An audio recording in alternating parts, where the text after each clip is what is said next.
Elektron xizmatlar internet tarmog'i orqali masofadan taqdim etiladigan xizmatlar bo'lib, ularga dasturiy ta'minotdan foydalanish, fayllarni saqlash, media kontentni tomosha qilish yoki eshitish, onlayn reklama joylashtirish va boshqa raqamli xizmatlar kiradi.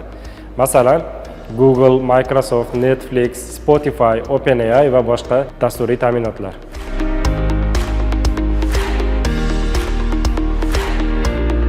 O'zbekiston Respublikasida elektron shaklda xizmat ko'rsatayotgan xorijiy yuridik shaxslar qo'shilgan qiymati solig'i to'lovchisi sifatida ro'yxatdan o'tishi va O'zbekiston hududidagi xaridorlarga ko'rsatilgan xizmatlar bo'yicha 12% stavkada QQSni hisoblab davlat byudjetiga o'tkazishi lozim.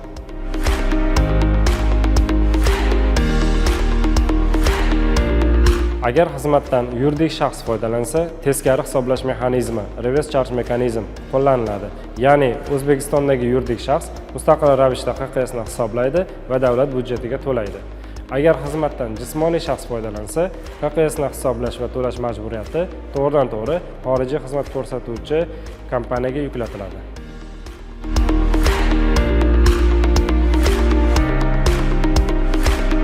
Ro'yxatdan o'tish Soliq kodeksining 279-moddasiga muvofiq xizmatlar ko'rsatish boshlangan vaqtdan boshlab 30 kalendar kundan kechiktirmagan holda O'zbekiston Respublikasi Soliq qo'mitasining QQS Office elektron soliq xizmatlari portali orqali masofadan turib amalga oshiriladi. Bunda ariza topshirish, tegishli hujjatlarni taqdim etish va elektron shaklda ro'yxatga olish guvohnomasini olish ko'zda tutilgan.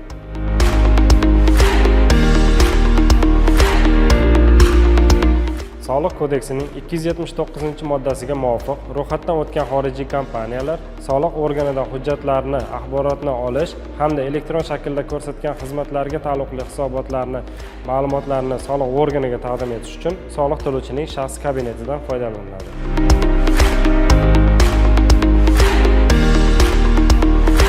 Soliq kodeksining 47-moddasi 5-qismiga asosan bunday yuridik shaxslar hisob fakturalarni taqdim etmaydi. Sotib olish reyestrlarini, sotish reyestrlarini, hisobga olish jurnallarini hamda ko'rsatilgan xizmatlarni ko'rsatish qismi bo'yicha qabul qilingan va berilgan hisob fakturalarni yuritmaydi.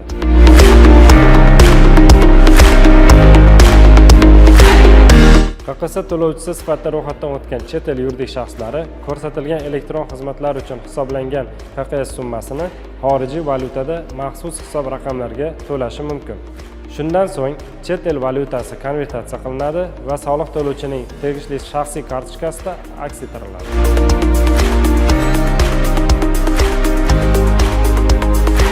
Mazkur tizimning maqsadi soliqqa tortishda adolat va tenglikni ta'minlash, mahalliy va xorijiy kompaniyalar uchun bir xil soliq sharoitlarini yaratish, davlat byudjeti daromadlarini barqaror oshirishdan iboratdir.